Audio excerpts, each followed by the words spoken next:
Force Touch has already been unveiled in the Apple Watch and the MacBook trackpad, and it's a heavily rumoured feature for the iPhone 7. It detects finger movements and distinguishes between hard and soft taps. I mean, anyone can do that, frankly. Degrees of pressure will effectively result in contextual menu pop-ups, depending on the strength of touch used. In essence, this will allow developers to use an extra set of new inputs for allowing users to interact with their apps in new ways. For example, imagine a first-person shooter being able to tell if you want to launch a grenade or fire a gun simply by measuring the force of your tap. Given that Apple rarely upgrades their tech in ways that Samsung and other companies tend to, holographic projections for the iPhone 7 probably won't happen. I mean, maybe it'll happen for the iPhone 43S, but not for the next major iPhone. We'd think still, it'd shock everyone, and it would be an amazing feature nonetheless. The ability to turn your iPhone into what would essentially amount to a tablet workstation would be a game changer, especially in the stagnated smartphone market. Hell, just give me a virtual keyboard that was made holographic, and I'd be satisfied. A keyboard for typing, letters and stuff, not for playing jazz and funk. Although actually, no, I want that more. I've changed my mind. Sapphire is the second most scratch-resistant material after diamond, and it was one of the most rumoured inclusions for the iPhone 6, but alas, it wasn't meant to be. It's the most durable display any smartphone could have, and it's one of the more likely features that the iPhone 7 may offer. The iPhone 7 may very well feature a 3D display, according to reports which claim that Apple's supply chain partner TPK is working on a project that relates to naked eye 3D screen. In other words, a 3D screen that doesn't require glasses to see, like the Nintendo 3DS.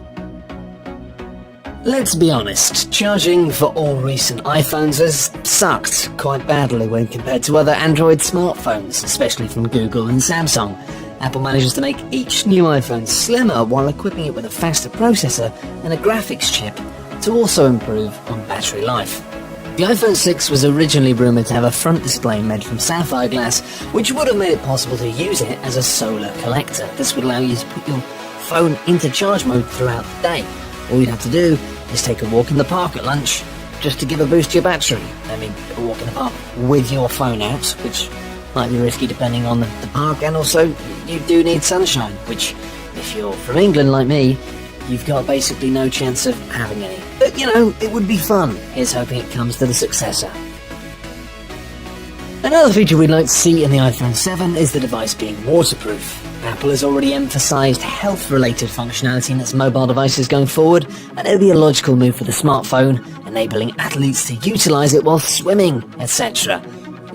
Go for a swim whilst checking Facebook. No, just me. Alright. Since the iPhone has no removable back panel, the ports should be the only thing that need to be sealed off. And considering the fact the latest MacBook seems to be decreasing the number of ports and entries on it, maybe there just won't be any pretty damn soon. It's kind of annoying that Apple have never really upgraded the iPhone screen in terms of keeping up with the latest technology. With the iPhone 7, we're expecting the company to deliver a possible 4K iPhone 7 Plus phablet, or at the very least a Quad HD iPhone 7 Plus and a Full HD iPhone 7.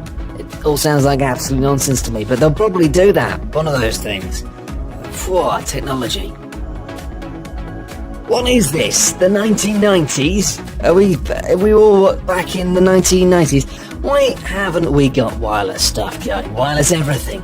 Wireless energy, wireless happiness. Anyway, while basically every other smartphone in the world offers wireless charging, iPhone users have never experienced it. Well, not without, big clunky add-ons anyway. The technology has come a long way in the past few years, and Apple, a company that has over $100 billion in the bank, should ideally invest in a now common feature that you see in many kinds of phones. We understand this being implemented in the iPhone 7 is a little bit far-fetched, but it's still a possibility, after Apple created a patent for basically a joystick version of the Apple Home button. The button would essentially expand into a mini joystick that could be moved around in order to control various activities on the screen. This would target the massive iPhone game market, and it would be amazingly fun too. You could have different types of games, maybe some games that weren't awful. The laser keyboard feature has been rumoured ever since the original iPhone was released. Imagine the iPhone 7 comes equipped with a laser keyboard and, better yet, a holographic projector. Now we're talking. It may be a long way away, but at least Apple acknowledges that there's some appeal here. They have a patent for a projected keyboard showing how the system might work with a laser projected keyboard built into an iPad.